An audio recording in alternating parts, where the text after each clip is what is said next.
Welcome back. This is Chris Heuer with CXD Now, and my guest today is Doug Foulds, the product manager for IBM Journey Designer. Thanks again, Doug, for your time today. I really appreciate it. Thanks for having me, Chris. Well, as you know, and as I've kind of mentioned a few times, I'm working on this new kind of movement, nonprofit initiative, community effort. I don't know what to call it yet. We don't know what it is fully yet. But the idea with We Are the Solution is to actually move people away from activism through opposition to a more cooperative state where we're solving problems together. And part of my central premise is that we are going so fast in our world that when we see people who we have a difference with, we get right to the fighting and we don't have time to find common ground. And because of that, we don't see our shared humanity and we end up in this really tense, combative sort of situation when in fact there might be a lot in common that we have. So that's kind of the mission statement for those of you who don't know. And just to reiterate it again, Doug, and what I'm at right now is I'm working on the empathy maps. And so I've identified 3 primary people that we're trying to reach.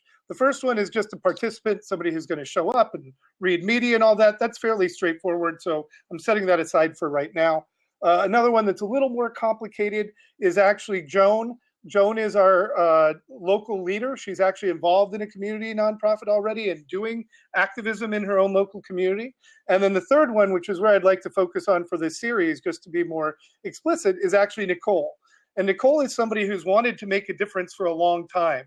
She sees some things that are wrong in her world. She's tired of all the fighting. She's tired of the bickering and the arguing that we're seeing on TV every day and all the different news channels and don't know which to separate truth from. And she wants to actually make a difference and actually sees what we're doing as part of an effort to actually contribute and share the story. So what I've got to do now is get to that whole empathy map and the thinking, feeling, doing, hearing, saying, pain, gain. I think those are all 8 elements that's within it.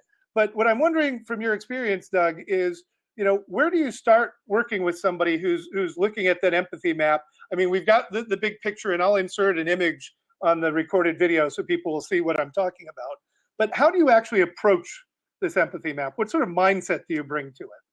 Well, you've already started with an opinion here. You already have an idea about who those users are. And you've really ticked off some of the attributes that you then want to further understand about that user, about what they feel, about how they think, about how they react to certain things, what's important to them, what's not, what do they say to others. And the way that we do this in-house is that we bring in sponsor users and others who are stakeholders with our projects, and we have them literally gather around a big whiteboard with sticky notes and start putting what they feel that persona, that user, is thinking, feeling, doing, and so on in those quadrants on that map. So if you show, once the graphic comes up and you show that, you start to see different opinions, different mindsets in terms of what the individuals in the room who are doing this exercise think about that persona, think about what their what means the most to them, think about their values and so on, and you start to develop clusters of similar attributes in those quadrants, right? It sounds a little theoretical or a little clinical, if you will, but it really does start to peel back that onion of the persona. And what it does is it forces the team that's trying to reach that persona, that's trying to understand what makes them tick, really forces them to think critically about who that person is, about what they value the most. And so it really does get back to just empathy, right? And if you start with a persona already, if you start with a vague idea about who you're trying to reach, at the end of it, you'll have a much better idea about what that person is all about. So how much time is typically spent in that sort of brainstorming and clustering process? Are you talking about a couple hours or? No, we're looking at a few minutes at most, to at least get it going. And you find that if you do this, as a group, and if you can do this either virtually through an application like Murally or in the same room, physical room, if you're able to get people together, this only takes a few minutes really to have people stand up with sticky notes, right, and a marker, and just write down, thoughts and ideas that come to them, one thought per sticky, and put them on the board, put them in the quadrant around, what that person thinks. What do you think they feel? What do you think they say to others? And once you start getting, 15, 20, 30 of these things on the board, you stand back and the group starts sorting them, starts grouping them together. And they very quickly come together into clusters or groups that you can then start drawing circles around and start getting an idea about, okay, so there's 3 or 4 different themes here that we need to pay attention to, 3 or 4 different key attributes about this persona that we really need to think about. And by doing that, you've inherently done it by consensus. You've done it as a group, right? So you start with that consensus if you're then going to use that persona as the guidepost, as the North Star, if you will, as you proceed through designing customer experiences that are supposed to appeal to them. So one of the things that I find when I look at this is like, how much of it is conjecture, like us just assuming this is the case versus validation, right? So what do you do to actually sort of kind of test these different assumptions that we're coming up with as we look at it? Do you go off and talk to people afterwards? Do you actually look for research? What do you do to validate it? Well, it's multi-pronged. It really is. You want to validate that. Every time I talk to a sponsor user, I show them the personas that we've come up with that are supposed to represent them, and I ask them, do you see yourself in this persona? Do you see yourself reflected in the kinds of users that we've come up with to represent you or your team or how you work? And so we're constantly course correcting there. This isn't a do it once and forget about it exercise. We know that these personas evolve over time. The nice thing about them too is that you refer to them by name. We always give these personas a name. We give them a backstory. And within IBM, our engineering teams start referring to the things they're designing by the persona's name. Well, Evan's going to do this, and Ann's going to do that, and Carlos is going to do this.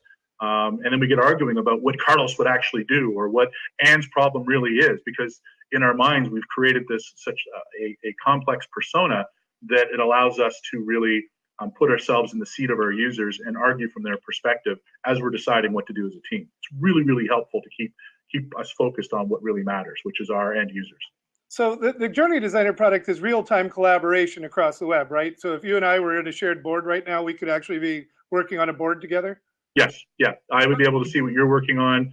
I'd be able to contribute to that as we go along, so we could together be building out different parts of a customer journey or an experience map, or collaborating through the chat function on if there's something that's not clear, or if there's something that we want someone else who's not there to do. If there's a piece of work we want them to do or research, we could assign them a task or assign them a work request, and they can go out and do that. So there's multiple ways in which Journey Designer enables marketing teams to collaborate either in real time or asynchronously through lightweight messaging feature that's built into the application. So the reason why I was asking that is because I was thinking about it over the weekend relative to how I was going to do this. In fact, with this We Are the Solution movement we're putting underway, one of my biggest volunteers is in Hawaii.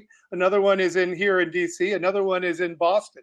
So, we're not going to be physically together in the same room. So I was actually thinking about creating some quadrants inside a journey map product and using that to collaboratively build the journey map, and then just dropping in some simple text squares to kind of get some of these pieces together.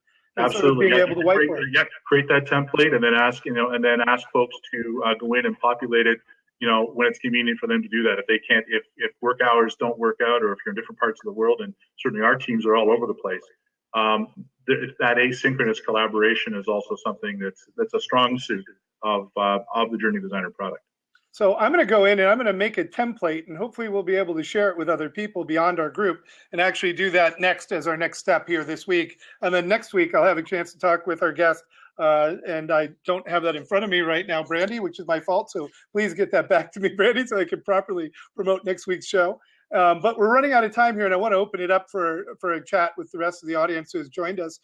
So this is Chris Heuer, and I've been very fortunate to be joined today by Doug Foulds, product manager for the IBM Journey Designer, talking about why we need customer experience design and journey mapping, a little bit more about how to do it, and of course, a little bit about how Journey Designer as a product is going to be able to help support us. And I'm really, really excited about the ability to be able to collaborate better and coordinate so that we're not creating so much conflict in the channel and in the different customer experiences we're having. So I've gotten into it a little bit, going to be getting into it a little bit more. Next week, at the same time, Wednesday at noon Pacific, we'll be joined by Tom from Prezi, who's the UX lead over there. He's actually based in Europe and part of one of those remote collaboration teams. We're going to be getting into a lot more of some of the challenges and opportunities that he's been facing as he's approaching customer experience design in his work. So thank you again very much for joining us, Doug, and thanks to IBM